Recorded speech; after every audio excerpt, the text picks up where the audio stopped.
Hey, all you dick diddlers, it's your old chum Kevin Gootee here, and boom, it's time for another episode, Gutting the Sacred Cow.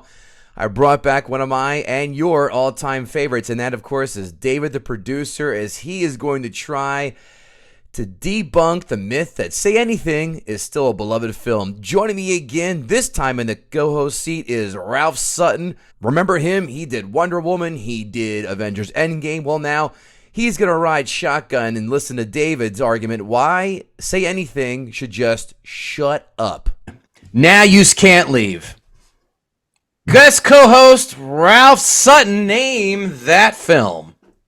Well, that has got to be a Bronx Tale. Yes, sir, it is. I guess that one was too easy, but here we go. Nonetheless, Kevin Gootee, welcome you to another episode of Gutting the Sacred Cow, the best movie review, movie debate podcast out there where we invite guests to pick a film that they find overrated or hate and trying to convince our guests to see their argument. But the film must meet one of these criteria: widely beloved, critically acclaimed, or a financial success. We welcome back probably one of the most hated, and I use that in quotes, gutters, because of you deciding, David LaFair, again, to join us. Thank you again. David has chosen many films that have irked our fans. Probably the one that everyone got pissed at him most for. Goonies would be number 2, and Back to the Future would be number 1. Yes, it was a hard gutting, but I survived. Did you? I asked, do you exclusively focus on shitting on 80s movies, or do you expand out of the 80s genre? You know, it's funny. It's just turned out that way. It's not meant that all 80s movies are bad, but the ones that I picked have been complete and utter horseshit. David also thrown out there Dirty Dancing and Pirates of the Caribbean as well. Well, Pirates of the Caribbean I walked out of, so that's fine. Wow. That sweet, sweet, bassy, dulcet tone voice you hear, none other than Ralph Sutton. Ralph, how goes it, my friend? How have you been? Things are good, man. Working hard. Just came back from Barcelona, ran a half marathon out there, and got back a couple days ago. He couldn't wait to shoehorn that in there, David LaFair. Yep. You see that? That's right. Man, overachiever.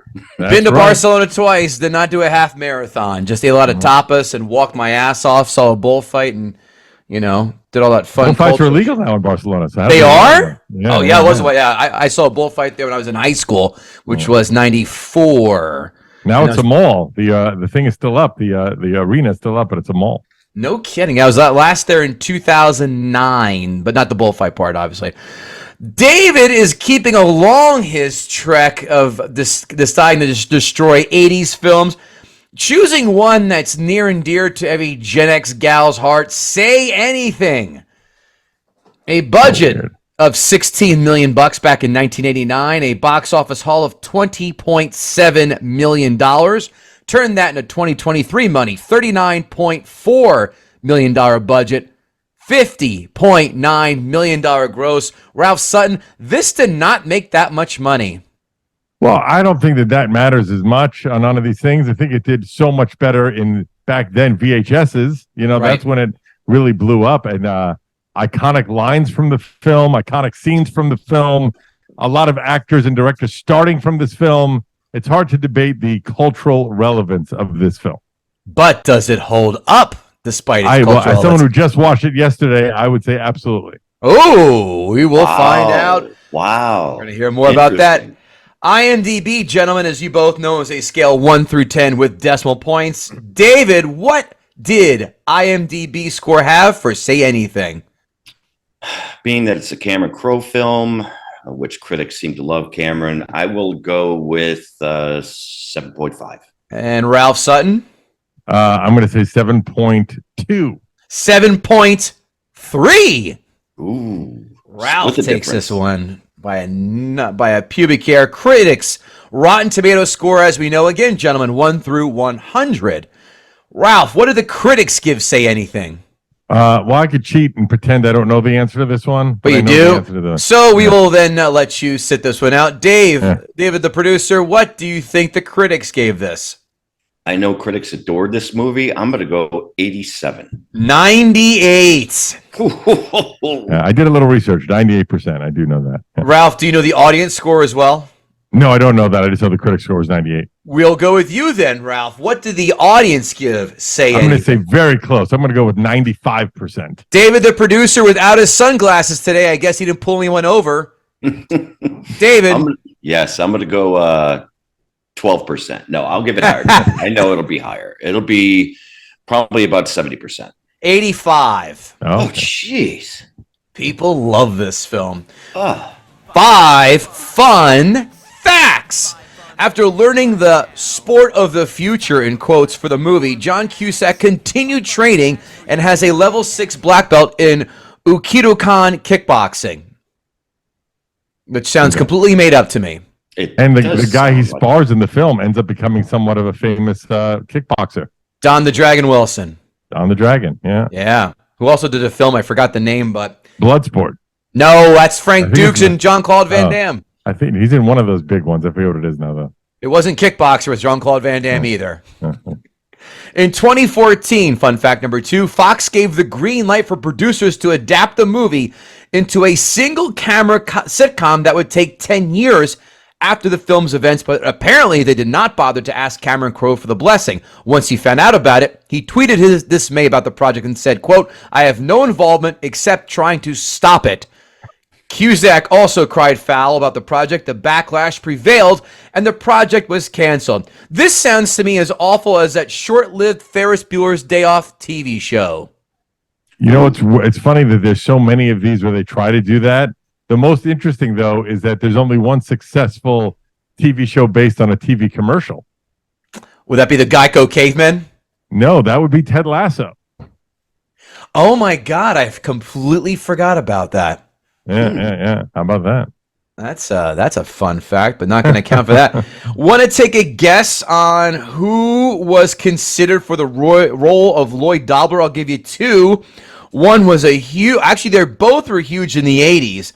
One pretty big in the 90s, and the other one who was not big in the 90s, huge in the 2000s, and still huge. Is that up to David to guess? It's for either of you to guess. Well, I shouldn't have done all my research then. Damn you, Ralph! Dave, the producer. I came prepared. You always do. Ralph. David, give me 2 names. Who auditioned for Lloyd Dobler? Big in the 2000s. How about Brad Pitt? How about Robert Downey Jr.? Oh, yes. Yeah. And I really think you should say big in the 2010s. And 10s. Oh. Yeah. And how about the 80s and 90s guy who was also considered for the role? Huge in the 80s and 90s. Huge in 80s and 90s that would fit this part. Ooh, that's a tough one. Because he had to play somebody younger. That never stopped anybody in Hollywood. You know that. That's a good point. Good point. I couldn't even guess. I'm not sure who that could be. Christian Slater. Slater. Mr. Gleaming the Cube himself. Also considered for the role of Ione Skye. I want to take a stab at this one. Here's a hint. She pretty, a little big in the 80s. 90s, not really. 2000s and 2010s, decently sized popularity.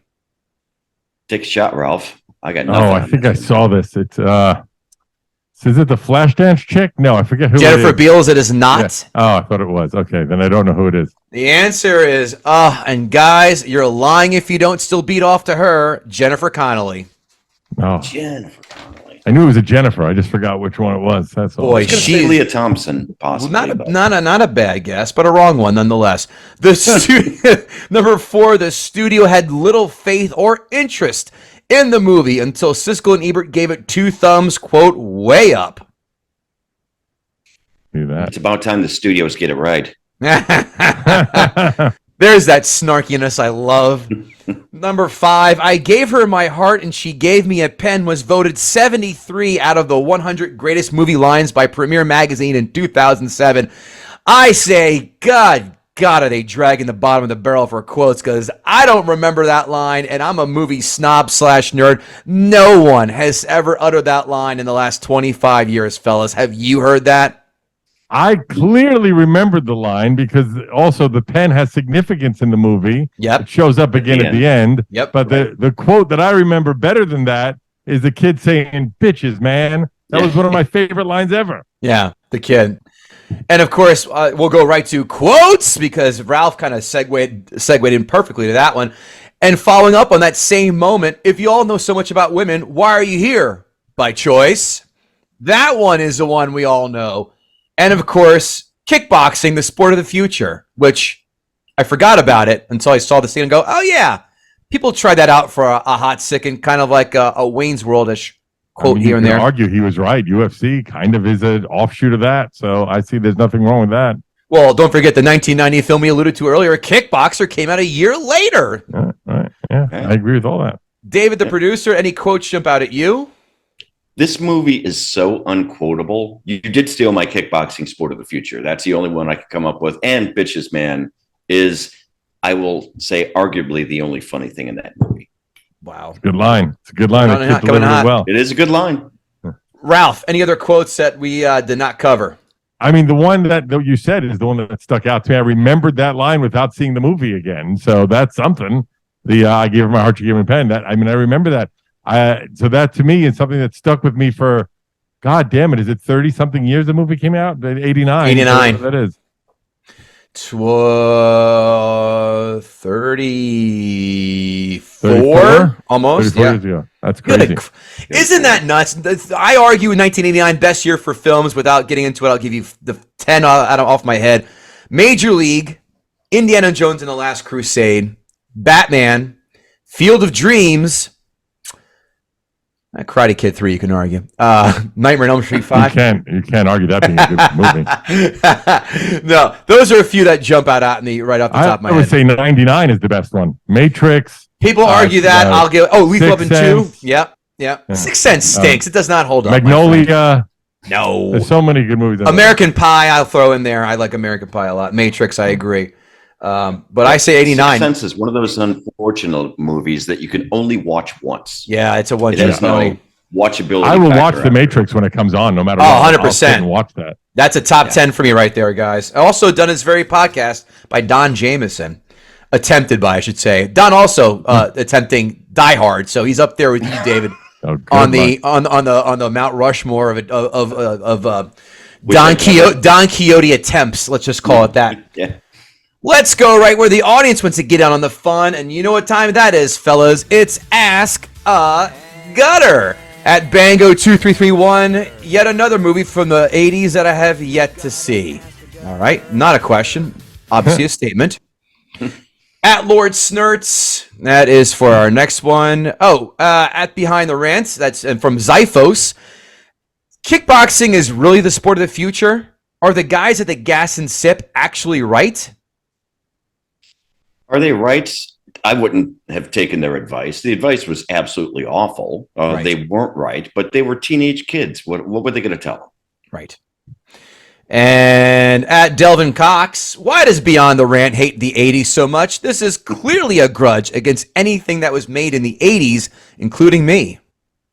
It was my prime time. All the good movies that I actually do like do come from the 80s and 90s. So, I just happened to pick the shitty ones. I'm okay with that. I'm old enough. I saw this in the theaters. I'm 53. So this was like right in my wheelhouse. I was 19 years old when this movie came out. This was right up I was in high school at the time. Right. And you remember liking it then? Loved it then. Watching it back now, there's a couple of things that I thought were kind of silly. But we'll get into it. We'll get into that part. Yeah, we'll get into it. This was so I'm the youngest. This came out when I was 12, about to turn 13. So this was the turning of the corner for young Kevin Gootee in his maturation, or should I say immaturity years. At Lord Snurts, are the parodies of this famous scene, and that of course being Cusack holding up the boombox, more entertaining than the actual movie? Answer short, yes, by far. At Taco Shirt. Oh, sorry. Go ahead, Ralph. So I will say that shocked me is how in remembering that scene so vividly, how short it was in the movie. It's fucking 4 seconds at most, and how much that stuck with the zeitgeist of humanity since then says something about that scene, because I didn't know how it's really is an insignificant scene in the movie. Right. But boy, did that speak volumes at the time. I give that credit to the song, not the scene, because that song it blew up. It was huge everywhere on radio, and it's actually a great song, but it got overplayed. And after a while, I really started to not listen to that song. I'll defer to the former strip club radio DJ Ralph. Was that song? Did that come out then, or was it out before? And it came out a little bit before then, and it wasn't going to be that originally, but they ended up using that song. It was going to be a Billy Idol song, I think. And by the way, if you've never heard it, there's a cover acoustic by a guy named Jeffrey Gaines that's fucking unbelievable. Even if you think you've gotten sick of the song, look up the Jeffrey Gaines version of it. It will make you like the song again. No kidding. All right. Yeah. Well, there you go. I am jotting that down. Yeah, it's the acoustic live version by Jeffrey Gaines. Guaranteed it will make you like the song again. Awesome. At So Wizard Podcast, for David the producer, what song would you play on a boombox on your true love's lawn? So would that be the lovely Juliet's lawn? Would you play that for her? Oh, cherry pie. I have my answer. Ralph? How about I Want to Fuck You Like an Animal by Nine Inch Nails? 9 Inch Nails Closer? That's a good one.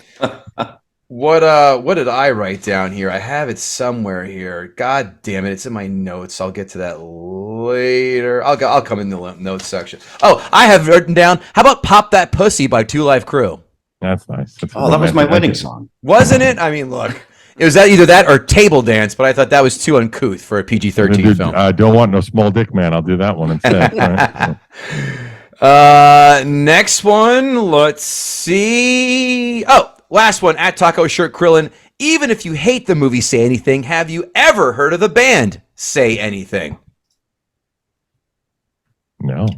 There is a tribute band in Chicago that does 80s music that is their name.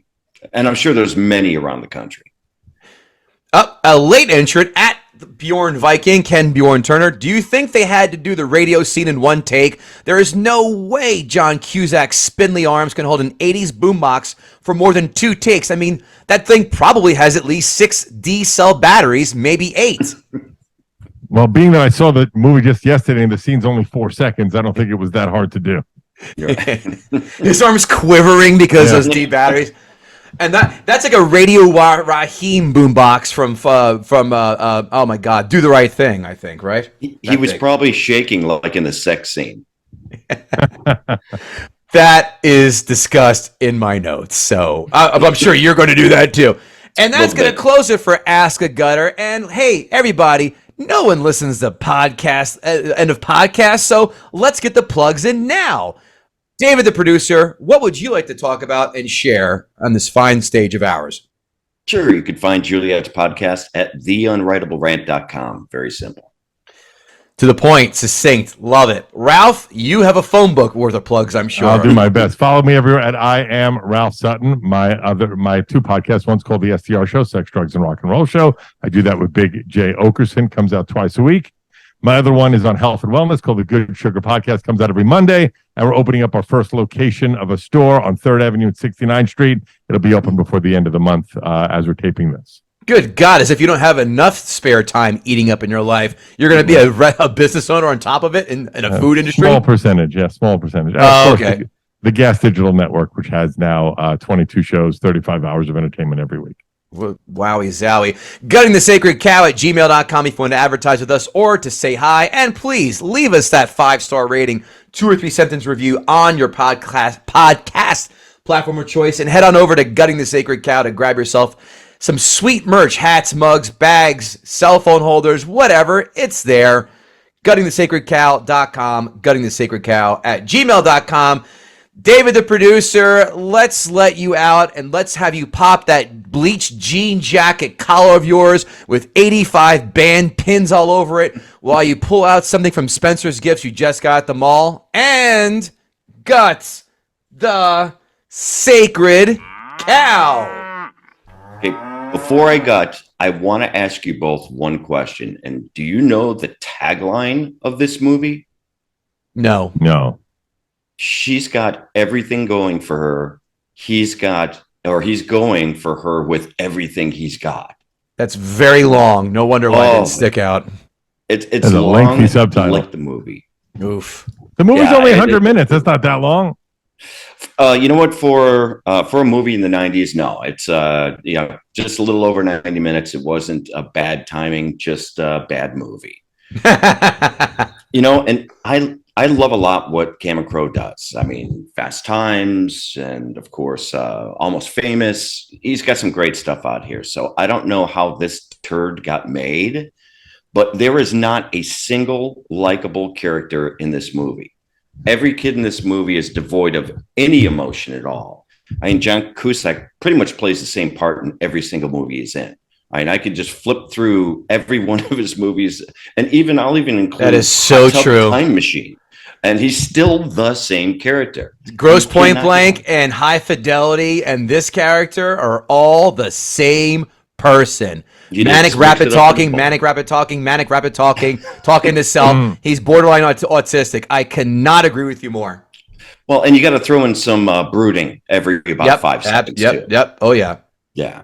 But I can sum up this movie by picking out the best part and picking out the worst part of this movie. So the worst part of this movie was the absolute lame sex scene.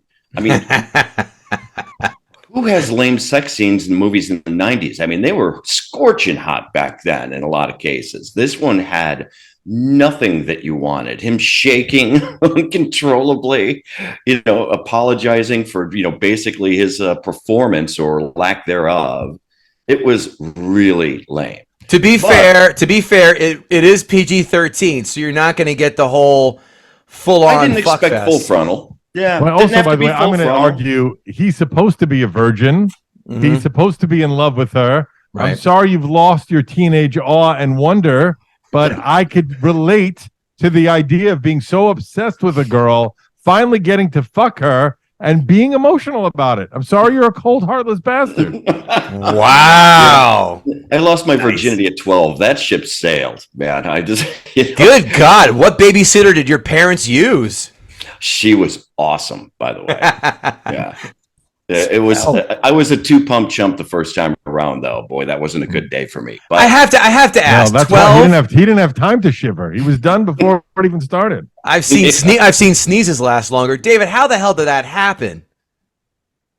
It was a keg party that I wasn't supposed to be at for obvious reasons. It was a girl that I went to school with.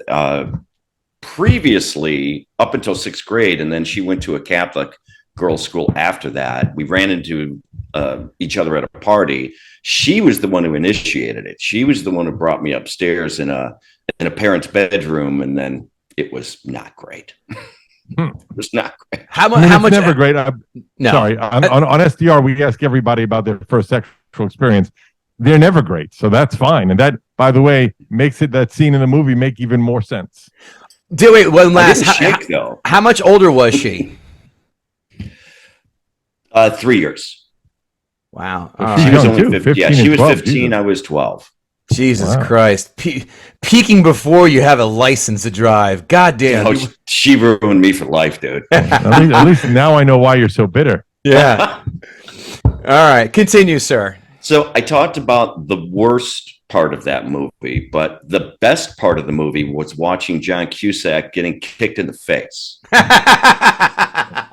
Absolutely. There was nothing to cheer for in this movie. It was a love story that I just didn't care about either one of them being in love. And I don't even think they made it believable at all.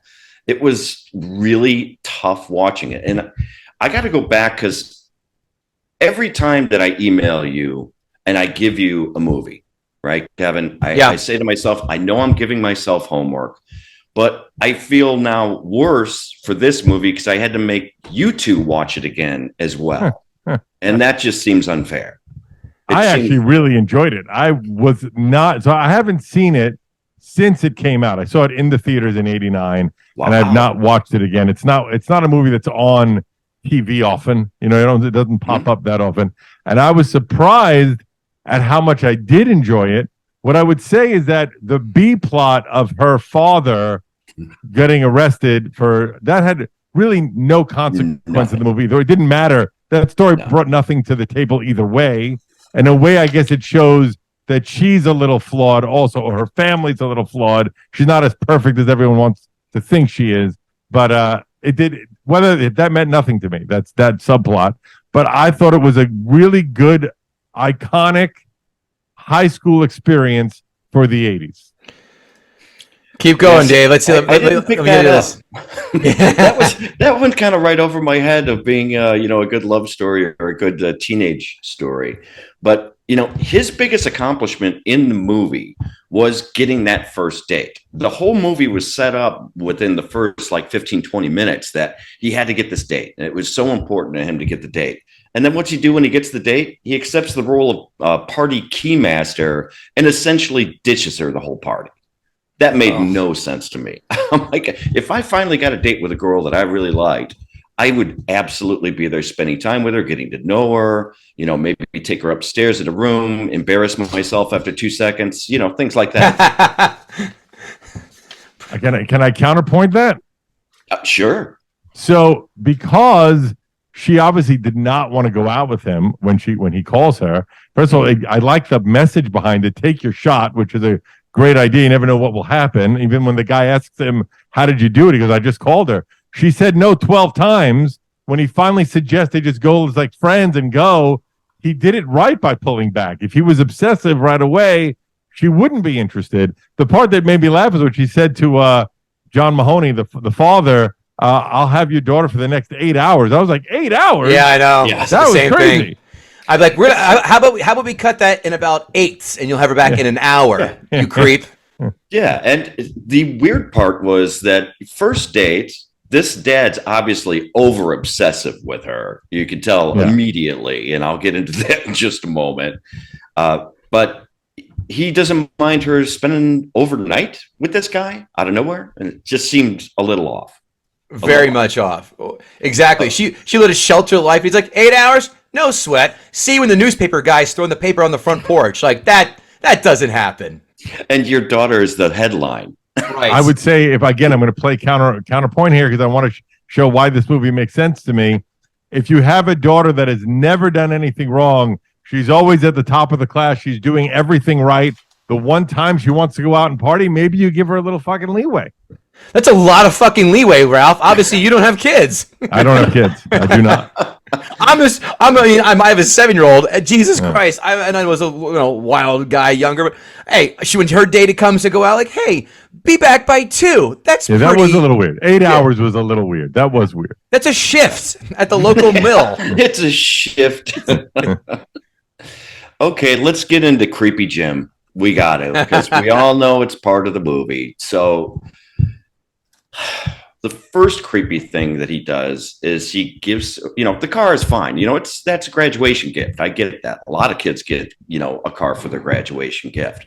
But her mom's, and it isn't clear if it's her wedding ring or not, but he puts it on her wedding finger. Oh. I didn't notice that. I didn't catch that either. It's rough. Oh yeah. And as a graduation present, I could see if he gave her a ring for like a wedding present or something, but as a graduation gift, I don't know. Creepy Jim's starting to creep in. They're constantly kissing hello and goodbye. She calls her dad at the party and other places. And then here, and she's not even Italian either. That's the weird part. By the way, I had to call my mom my whole life. If I went anywhere, I had to call my mom when I got there. It was part of it, and I had to call her if I was going to be late. And it was a single parent, so maybe that makes sense to me. If it didn't make sense to you, gone are the days of carrying pocket change you use at a payphone. Like, all right, I'm here, or all right, come pick me up in front of the movie theater or at the arcade or whatever. These were the days of latchkey kids, though. Yeah. I mean, you were just out all the time. I just didn't kind of buy that. But this doesn't happen moment, yes, is when she tells her dad about having sex with Lloyd. Who tells their father? What girl tells their father? Now, a boy, I could see, but what girl tells her father that she had sex with a boyfriend? One that kisses her in the mouth openly often. I don't disagree. And why is it that Joan Cusack has to be in every single John Cusack movie? Stole that from me. Damn it. Uncredited, though. Uncredited. Just walked on. Just once, a couple of scenes. A couple of scenes with zero chemistry. I'm not convinced they're related. I think that she's got like pictures of them or something because they're in way too many movies together. The only thing they have in common is bad acting chops. That's it. That's it. The scene in the 7-Eleven parking lot, and when she's telling her sob story about her parents separating, Lloyd stops her mid-story, tells her not to step on the broken glass on the concrete, walks her around the glass, and then she continues with the story. There was absolutely no reason for that scene at all. If they were going into some symbolic bullshit, like the glass represents her broken childhood, that's probably even more lame. But then fast forward, and she tells that same shitty story to her dad. Right. And told him, he makes me feel safe. That was the whole purpose for that scene. No. It's not like he draped his large overcoat over a puddle and held her hand as he helped over and said, Madame shall not sully the bottom of her shoes on such swill, or something like that. So again, I do see there's a lot of 80s pacing in this movie, right? And if I watch movies sometimes now from other countries, like if you watch a movie that's big in Russia right now or big in other that are a little bit behind the times, they feel like 80s movies because they're still trying to figure out the pacing. And that definitely is a victim in this movie, but I don't hold that as a negative. The storytelling is a little off because we were still relatively new in the world of big budget. And that doesn't bother me at all. It didn't bother me at all. No. Yeah, but John Hughes developed this formula, and I think a lot of other people copied it. So they know the pacing, the tempo, all that stuff. Right. They already had that down to a fine science. I don't know if I agree with that. Until that they have to introduce the one stupid element in every 80s and 90s movie, which is... don't you say it. Don't you say it. I know you're going to say... the montage. Oh, I was going to say something else. Okay. No, the montage. So I love montages, damn it. Especially shopping ones, like Pretty Woman. That's a great one. There's a cheap and easy way to progress the story, basically, that they know that they don't have enough time to tell the story, so they just speed up a bunch of parts and add a little soundtrack to it, and then you get shit done. I think the montages, thank God that's not in movies anymore. It's the worst trope in movies. There's still training montages. You'll do that in fighting movies. You'll see those. Hell yeah. Bloodsport, best one ever. Sometimes, yeah, I guess you're right. I guess they still do use Creed. It was trope. In Creed. I just saw watched one of the first Creeds. It was in that. And that's not that old of a movie. Guys, how about Revenge of the Nerds when they were finding a house and painting it and building it up? And that's one of the best goddamn montages ever. This montage, all they do is make out. That's it. There's different scenes of them making out. There's like 3 different cut scenes of them making out, and then it's over. And you go, we needed that to be a montage? I don't think we did.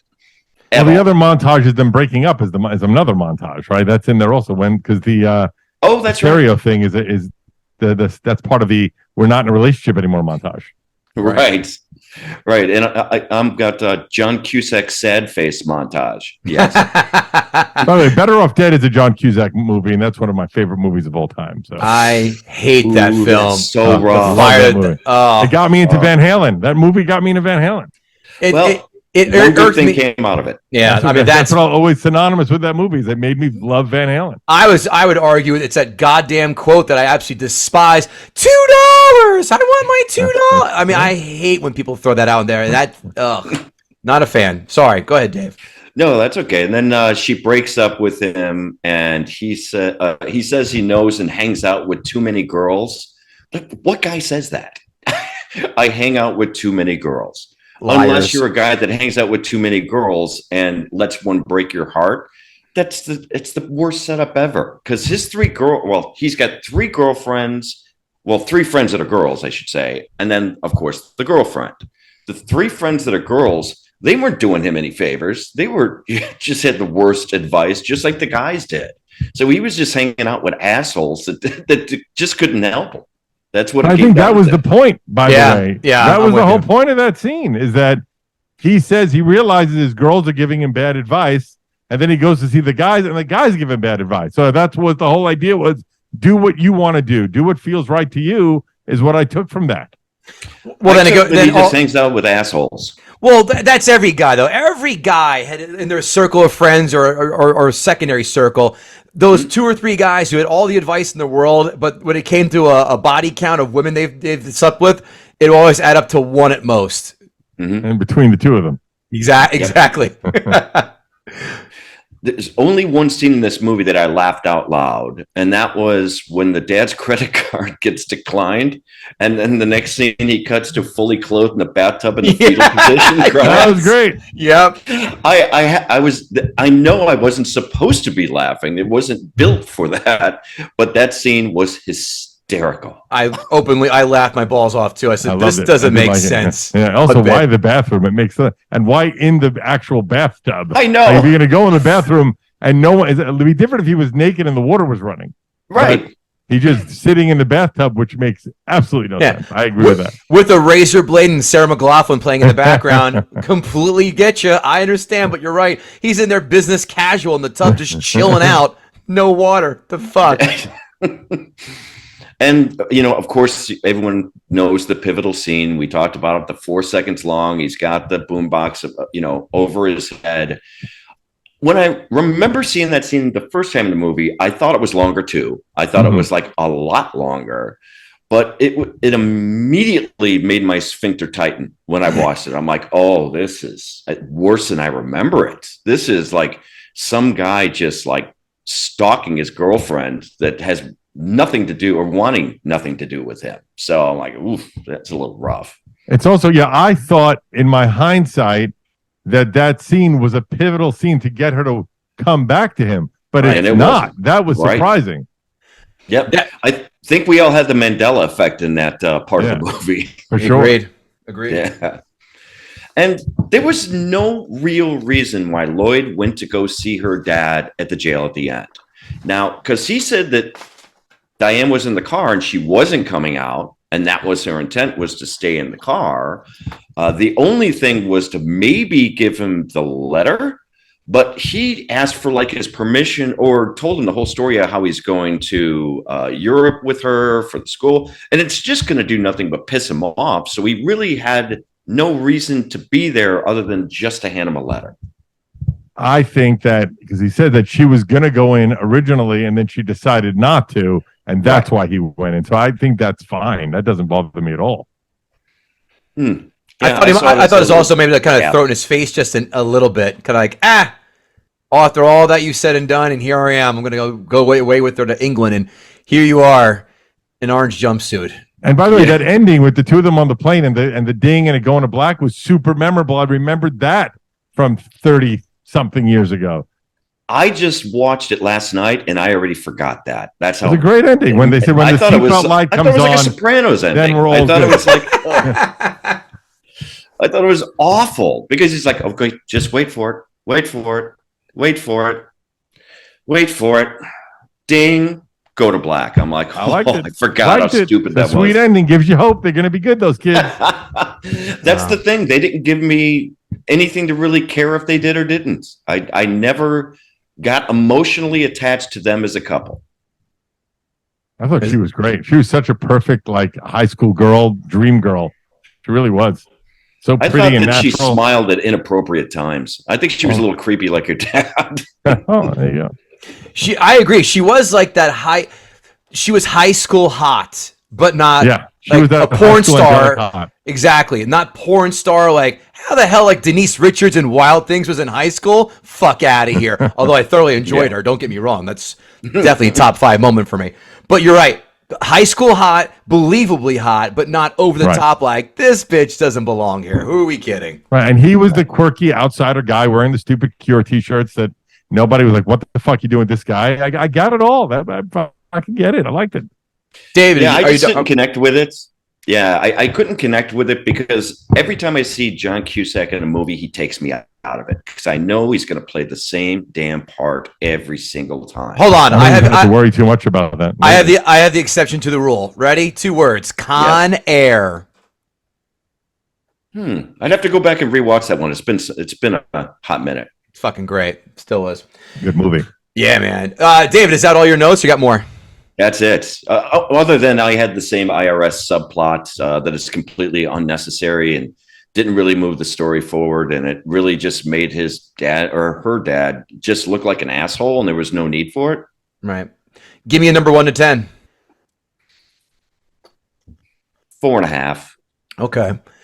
Didn't hate this much as Dirty Dancing or other ones that you've done. Oh, God, no. No, I can't even watch that one. Ralph Sutton, you've tipped your hand pretty heavily here, but go ahead, throw in the rest of your notes. I'm going to add some cool things, little things about this movie that made me like it even more, right? First of all, sure.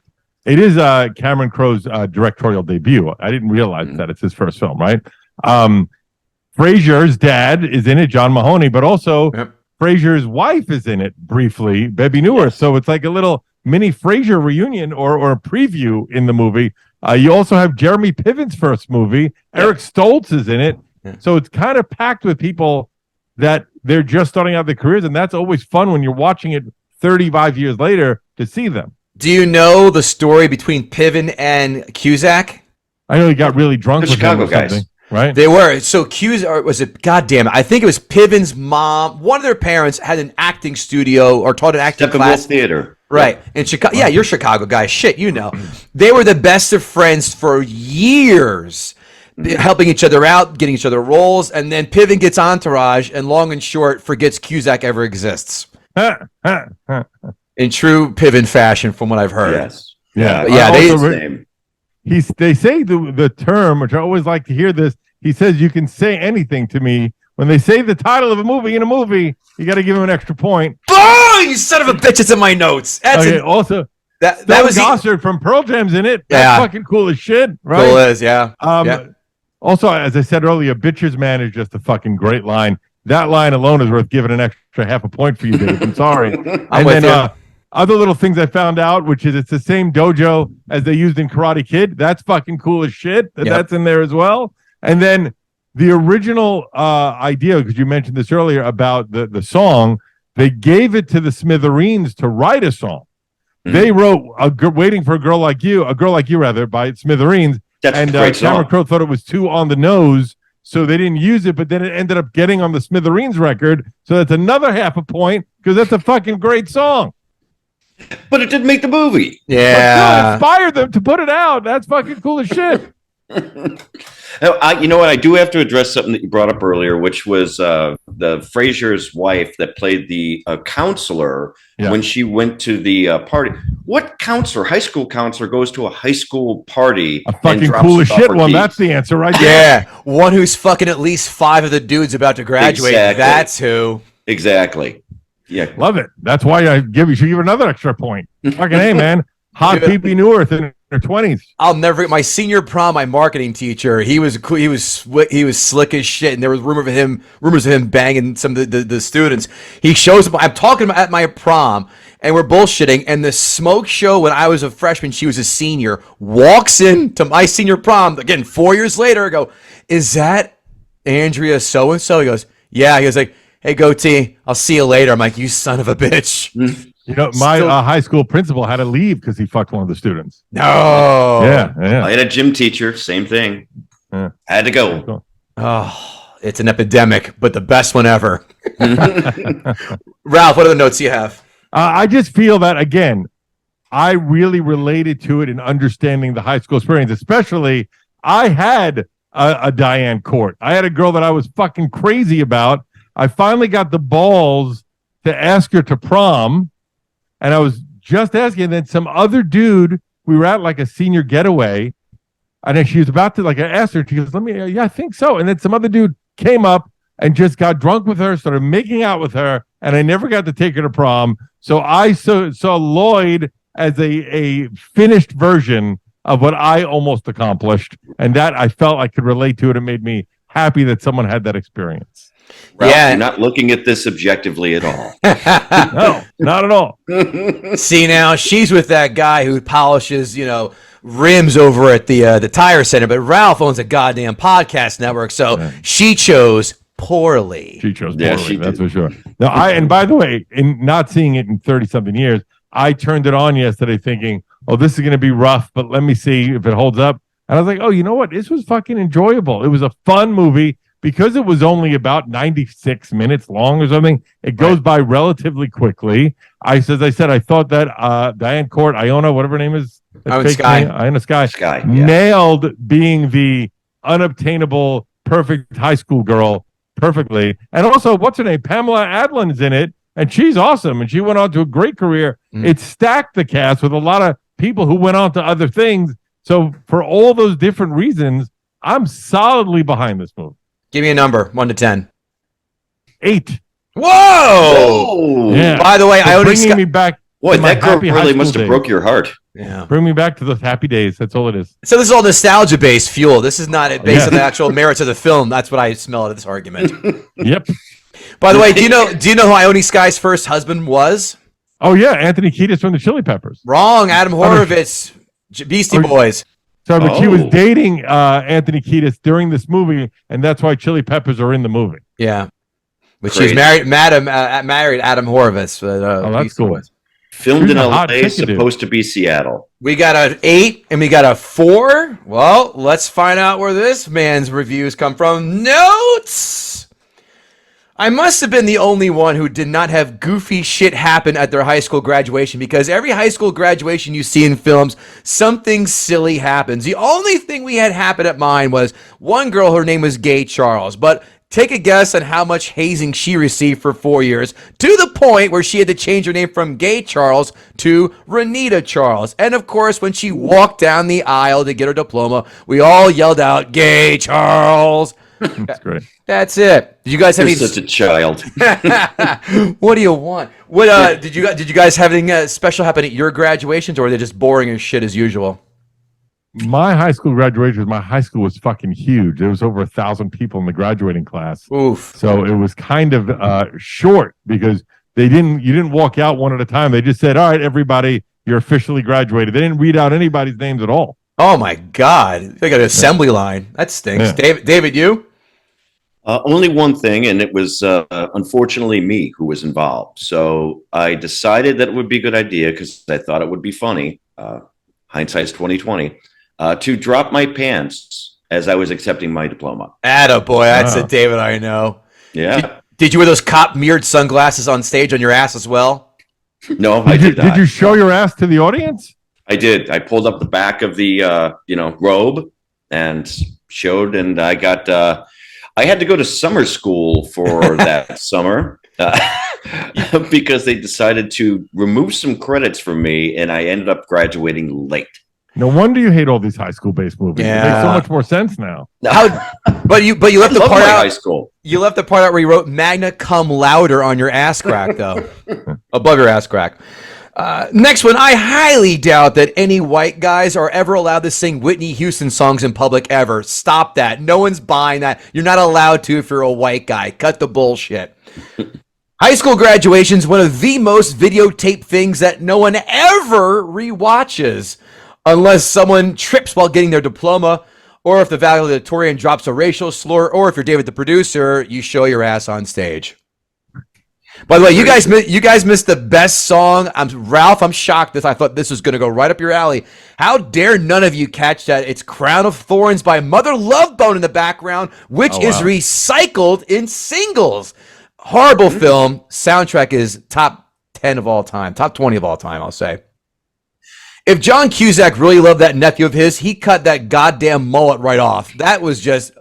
I couldn't stop staring at that and getting adorable, angry. By the way, he was adorable. That kid. He was adorable. He was very much of the Jerry Maguire kind of kid-ish feel, but that mullet just kept like grabbing me. Like, enough. Like, okay, if you don't cut that mullet off, you're guaranteed to be a frozen food manager at a supermarket for the rest of your years. That's what that says to me. Iona Sky looks like she was 31 years old when this film came out. I looked it up. She was 18. Yeah, I was like, you bite your tongue. She was hot as shit in that movie. She was, but she did not look. She was 31. She looked old. But listen, those Brits, most of them, age like seafood in the sun, unless, of course, it's Elizabeth Hurley, Kate Beckinsale, or Rachel Weisz. All verified smoke shows. Joan Cusack and Maggie Gyllenhaal lost the genetics war in the brother-sister acting family. Oh, did they? Oh, did they? But let's be fair, Patricia Arquette best David Ray, Brandy destroys Ray J, and Journey beats Jussie Smollett in the looks and false lawsuit department as well. What about Justin and Jason Bateman? The Justine and Jason Bateman. Damn it, I forgot about that. I got to say Jason Bateman. Jason wins that one. Oh, please, hands down. Hands down. This isn't the most awkward phone call you've ever heard for a date. I wish we could have videotaped or audio recorded all of us as 16-year-olds calling girls on the phone. You would have had shivers go up your fucking buttholes if you would have heard me call for dates. More cringy than Joe Biden trying to rap. But the worst documented phone call for a date in a film, without question, fellas, is Swingers. Jon Favreau. Oh, that'll, as a dude, you go, oh man, don't do it. Just stop. Oh, come on. Where's your value and self-appeal? Kickboxing is a sport of the future, he says. If they rebooted this movie today, it would be an autistic kid saying that e-gaming is the sport of the future. And they both be right. I love seeing the random black guy at the party with a Jerry curl. Simpler times, and thank God the white kids did not ask him to break dance on cardboard at this party.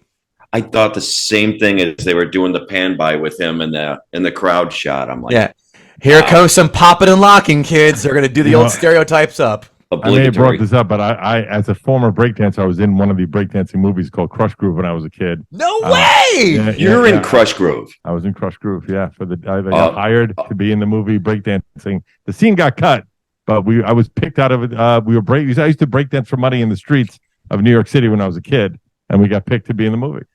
I guess someone saw Electric Boogaloo 85 times in the theater. I have if you buy the woman who wrote the song, I Believe in the Beat, the soundtrack of Breaking 2, she had another song called 99 and a half.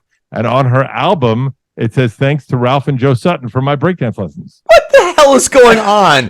Where I get all these gems about Ralph dropped every time we hang out. That's hilarious. I will say this house party is much more believable than a lot of these house parties you see in teenage films, especially John Hughes films, where kids are just doing this shit that no one did.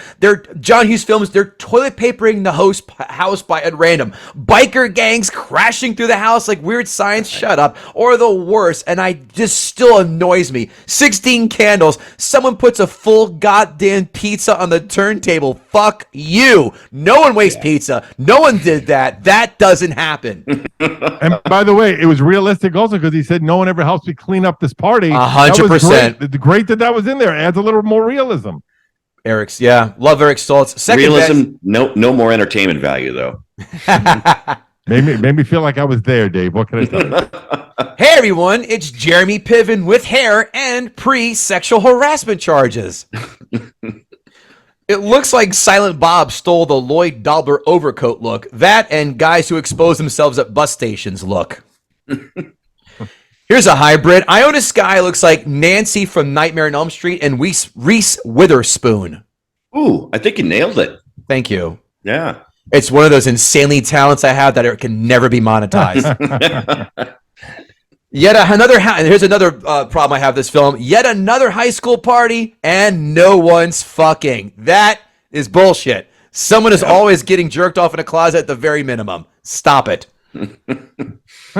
I never felt the need to grab a chalkboard and write Kevin presents XYZ movie while showing a movie to my friends like Lloyd did. Lloyd presents Cocoon. What the fuck is this? This is nonsense. Well, and what was that scene even about? It was about nothing. It was like they tried to make a gag out of it. Yes, we're showing old people a movie about old people. Right. That was about as funny as it got. And I'm like, this scene does nothing. Are we trying to build sympathy for the people that he's eventually ripping off? If so, didn't work. Yeah. I also had to look up what year Cocoon came out because I was surprised. 88. Yeah, it was 1 year before, so it's cool that it actually got mentioned so closely after that came out. That's pretty wild. Actually, you're really stretching to find cool things about this movie, aren't you, Ralph? I will go on a limb and say that Cocoon was probably in the theater when they were filming, as the rule usually is. They film a year and it comes out a year later. And then yet another talent that is completely useless and unmonetizable for me, where I know the year of movies and when they come out. I can just spout it out like fucking Rain Man. I wonder if it was probably the same production company, I would imagine, right? It's probably why it got plugged. Good question. Damn it. Wasn't it? I know who the production company was because it was someone well known. It wasn't this. I don't think it was the same. We can look at that up in a moment. Hey, how many dumb dildos played in your eyes while in the back seat with the lady because they figured if it works for the cues, it's got to work for me? I mean, I'm sure many. To this day. Speaking of, I have a class action lawsuit against John Hughes' estate for making me go through all these charades thinking that that's what women wanted back in the 80s and 90s, and Kevin with his bat on his shoulders striking viciously out as a teenager. Thanks, dickheads. Yeah. And why didn't anyone write the parody In My Thighs? I'm just checking. Weird Al, missed that one. Yeah, missed that one. Minute 51, David, this is what I thought you were going for. Minute 51 in, and they work the title of the movie into the dialogue. The 80s and 90s unnecessarily shoehorn those titles in. No bigger victim than, of course, Steven Seagal by saying, I'll be out for justice. And same thing, just say anything. I go, I'm watching with my wife, for fuck's sakes, and I throw my pad in the air. That was a whole thing on Family Guy where they made a list of every movie that said it. So it fucking makes me happy when I hear that. Can't help it. The nostalgia bell clanks so hard for Ralph Sutton. God bless you. Lloyd is a lot less creepy from Ducky and Pretty in Pink, but doing the note to self bit in his cassette recorder is a bit much. Why? Are you going to play a mixtape of the best of Lloyd before he dies of autoerotic asphyxiation? Probably not. In a all world that where we scene was don't have missing was a notepad. belt around his neck. Yeah.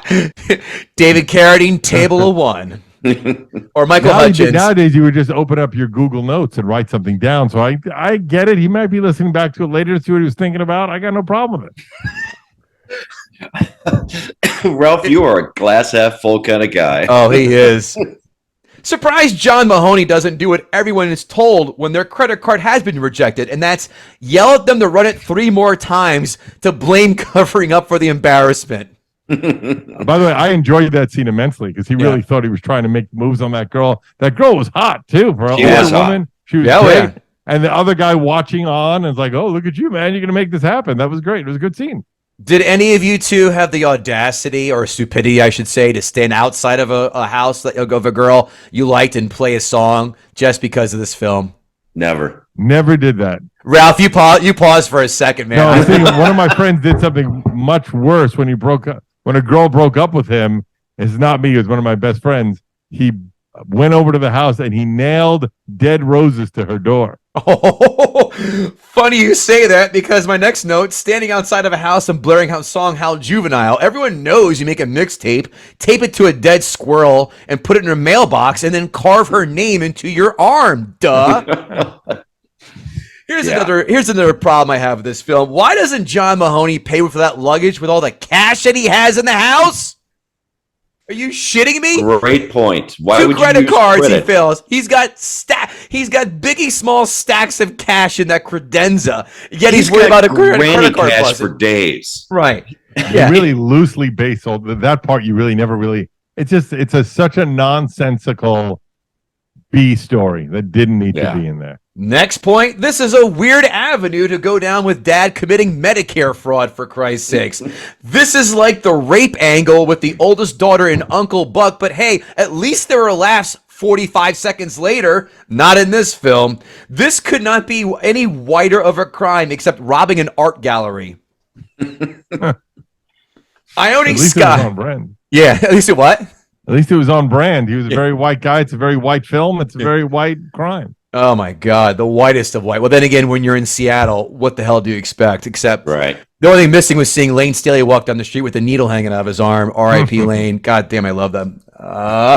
Next one, Keymaster. You said this before, David. The last thing I would do as a teenager is accept the responsibility of holding a bag of keys when I bring the hottest girl to a party where every wolf is out trying to pick her up and bang her. I am covering her like the fucking Secret Service on top of the president, for Christ's sake. I am not letting her out of my sight. I am doing everything in my power to get her drunk and possibly have sex and get drunk myself. But to be the role of a social protectorate, that doesn't happen. It shows that he is a protector, and that's why he protected her with the glass. It's on brand for him. Oh, you are reaching like Inspector Gadget on that. You know what? Yeah, Ralph is my new favorite person. I love that he just finds the really just what he grasps onto in the movie. And you know what? I gotta hand it to you, Ralph. I understand why you personally love this movie. I think it's people like Kevin and myself. I'm not there yet. You bitter guys. What can I tell you? You're bitter men. Says the guy who hated Avengers Endgame. I'll say that's you. Ralph, are you on Cameron Crowe's payroll? Did I miss? Is he coming on SCR? Is he the mystery guest? I will say again, I went into this yesterday thinking I wasn't going to enjoy the film. Right. Yeah. So I had a mind of that. All right. Next week, you're going to see Cameron Crowe on Gas Digital. Without a fail. Ione Sky is wearing a hat on the plane that even Blossom would have said, "Christ, that's ugly. Take that off." Yeah. Also, it looked weird that she was able to sit with her head against the seat with that big brim of the hat. That was weird. I thought the same thing. Like she had to be perfectly and she never tilted or moved her head. It had either. To be. She probably couldn't have moved. I imagine that was from years going to finishing school with books on her head to have perfect posture. Oh, here's something my wife noticed. Actually, I give my wife credit for this. When they're on the plane, did you notice how large those seats were in coach? Holy shit! I'm sitting there going, I don't need to pay for extra leg room for once. Christ, I'm 6'2". Ralph, you're taller than I am. As a man who's 6'6", I understand that, but I did remember that is what it used to be. So that's the good old days. I do remember that. Remember the days when people complained about airline food? Now you have to pay to get shitty airline food. So there. Yeah. The whole meeting with the dad in jail was just meh. I thought it would have had way more gravitas besides him just handing the pen back like, oh, here you go. Get it? All right, subtlety. Like the sledgehammer to the balls. We get it. This film is completely unremarkable. I didn't laugh. I smirked. Actually, I laughed a couple of times with the kids at the sip and stop, whatever the hell it's called. Jeremy Piven is an annoying character as usual. I love him in Entourage, I will say. In teen rom-coms, here's my problem. There were always at least two memorable characters. It's not Jeremy Piven. It's not Eric Stoltz. It's not Lily Taylor. Who the fuck is it? This film is one memorable scene, and as you both said, 4 seconds. Couldn't believe. I thought there was you're exactly right. I thought it was a 5-minute montage at best. And here we go, 4 seconds. It's known for that one scene. Who's running around saying, man, say anything, boy, does that hold mustard? No one. No one.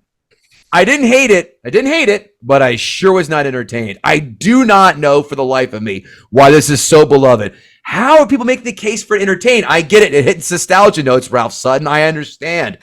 And like I said, this is not a master class in how to land a hot chick in school, fellas. For all you kids, like, let's go, I'm an old soul. Let's watch 80s movies and 90s movies to figure out how to get girls. No, stop yourself. Save yourself time. Just go on app. It's a lot easier.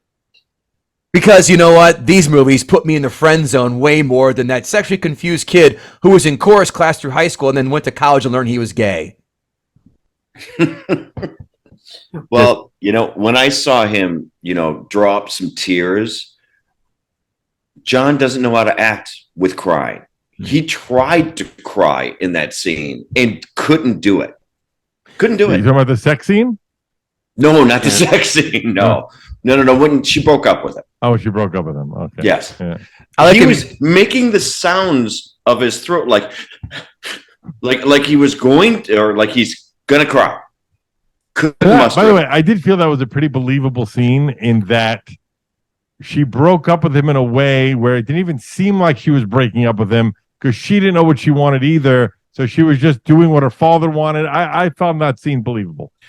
But what made it ridiculous is that she just turns her head to the window, goes like this, and goes, I'm just going to ignore him now. Yeah. She was embarrassed. You don't know how to deal with your fucking your emotions at that age. But then she realized, I'm so embarrassed. I nailed a gork who's shivering like a fucking squirrel in the winter time. Again, everyone, I don't know about you, but my first moments after my first intercourse was just, and this going through all the people in my mind. I couldn't wait to run home and call and tell them I just lost my virginity too. That's what it was for me. More like, oh, thank God. Oh. I barely got the I'm sorry out before I started calling my buddies. Yeah.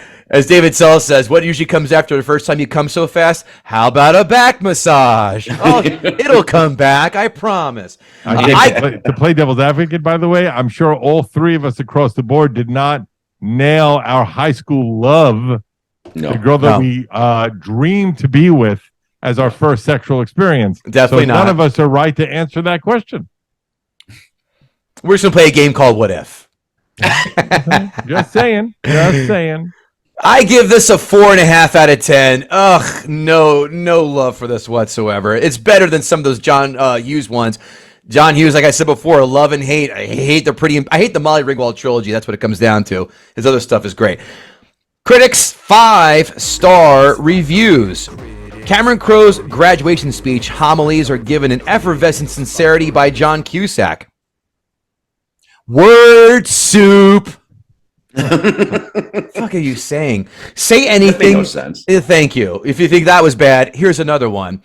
Say Anything was a singularly three-dimensional teen romance after a decade of broad gags and breakfast club stereotypes in John Hughes land. Actually, that makes more sense. I'll buy that. It makes sense, but I don't agree with it. Fair. I like Breakfast Club. I hate it so much. Club. See, Breakfast Club it's an 80s movie I can enjoy. Guys, he smokes pot and then starts running around like he's on fucking PCP and punches his hand through a glass window on pot. Maybe he was laced with something. You don't know. Yeah. Then why is everybody else not running like a maniac? He was just angry. He's just an angry man. Oh, I hate that film. Next. God, I hate it. Even though there are some unexpected leaps in the plot, the emotional genuineness wins out. Does it? Ugh, no, it doesn't. Not in my book. What makes Crowe's film worth seeing is the writer's care in developing characters into situations of infinitely greater credibility than those which litter 99% of today's adolescent screen romances. Disagree. Yeah. What screen? I think it came out at a time. Here's what I think. I think when it came out, it was a lot of nonsense, and it was the first one to try and give a little backstory and a little care. So that's why it did so well. Makes sense. I will say that is probably the one piece of credit I'll give this movie is that it differentiated against the previous movies on how they handled teen, love, teen romance. Right. Again, see John Hughes. That's default. Amazon 1-star review. This is an iconic role for John Cusack and easily one of the movies that made him such a respectable actor today. Repeat, that was a Critics 1-star review. And the only Critics 1-star on Rotten Tomatoes. Wow. Can you believe that? Drop it to 98%, not 100%? I will assume so. Wow. Amazon 5-star reviews. One of the reasons we Gen X women probably have unrealistic relationship expectations would be this movie and others like it, but it's still one of my favorites. Who can forget the boombox scene? Signed, Juliet Miranda. See, there you go. People remembering it for a 4-second scene that we all thought was much more pivotal. Yeah, there is a chance a lot would know the infamous boombox part of the movie, and yeah, it would not fly today. I'm iffy about it. There are worse things out there, but don't let that keep you from seeing this movie. It is an excellent romantic comedy worth seeing. Signed, Harvey Weinstein. Right. Well, first of all, romantic, I will give it. Sure. Comedy, there are no freaking laughs. It's not a comedy. It's more of a dramedy, I guess. I don't even say that because I looked it up on Google. I said, is this a comedy? Teenage drama. Yeah, it's not really a comedy. Not a comedy. Yeah. With there comedic are no elements jokes in there. Yeah. Besides the kids, that's the it. bitches, that's please. That was a great line. It really was a good line. That one line and him in the bathtub. Still, that's comedy gold. Also, by the way, funny with the scene with the kid, the father's credit card getting declined. That was good. Funny. That was a good scene. By the way, do you think Seth Rogen and Evan Goldberg saw that bitches man and said, let's make a movie out of an entire character like that and call him McLovin? John Cusack. Oh, thank you. John Cusack always really has an amazing female co-star acting beside him, and Diane Court is exceptionally gorgeous, witty, and easygoing. And John Cusack plays just a regular guy just trying to get a shot at an amazing girl, which I vicariously live through, LOL. Signed, Jason Momoa. All right, that's interesting. That's interesting. My wife loves this, entertains, and works as advertised, and expected, most expectable. What? Yeah. What do you mean it works as advertised? Is this like her? Is this getting her all juicy downstairs and says, "All right, the Q's is on TV, and if she hears in your eyes, she's gonna spread them." The fuck? Yeah. Amazon 1-star reviews. Cameron Crowe's stories are dull. The characters are flat, ridiculous, and speak like whiny robots who are trying to emulate human emotion but failing miserably. Just don't. If you haven't seen it, don't bother. If you saw it as a teen and loved it, don't rewatch it. You'll regret it. I don't. That as an addendum to my review of the show, by the way. No? By the way, Cameron Crowe, we all know he wrote Fast Times. Boy, Fast Times, done in this very podcast, the first half is gangbusters. That second half, though, falls off a cliff. I haven't seen that in a long time, but I did love that movie growing up. That was one of my favorites. We all did, and we all love the certain scene, but after about minute 45, you're like, oh, it starts, and then the jokes disappear like a fart in the wind. Next, I'm not sure what the hype is about. Horrible movie. Promotes underage drinking and premarital sex. Makes everything seem glamorous. There are so many other terrible things about this movie besides the terrible storyline and acting, but not worth my breath. Signed, Warren Beatty. I was going to say Sister Anne Marie. Next one. I like this one. Don't say anything. I was going to rename the movie Say Anything Entertaining, and I'll watch it again. It's almost as long as the subtitle. It was the log line it came with. Oh, that's whoever is in marketing went to either county college or they just had some intern whip that up and go, fuck it, it's 5 o'clock on a Friday. We need to go to print. Hey, yeah, don't worry about it. It's just a John Cusack movie. Yeah. Mind-boggling dribble from a director who brilliantly brought us Almost Famous. The majority of reviewers rate this a minor classic. I found the script acting and dull and stereotyped, boring and vacuous. I'm going to get that put on a t-shirt. Ralph Sutton, did David the producer gut the sacred cow? Not to me. Only I would say is I might drop it down to a 7, then an 8. Ooh. Then he did gut the sacred cow because he dropped the his only reason score. why is I do feel a lot of it is nostalgia, but I do like that it wasn't marketed as a comedy. It was marketed as a teen drama. So to me, that makes sense. But I think I just came in a little hot with an 8. I just should have very hot. Been a 7. It should have been a 7. 8 is all. Like 8 is. Yeah, it should have been a 7. It had nothing to do with David. I just came in high. High and hot, for that matter. David the producer, Ralph Sutton. God damn, this is a nice little experiment in science that went perfectly. Yeah. Had a blast with you boys. Look forward to having you on again in the future. Everyone, thanks for listening. We'll see you next time. Take care.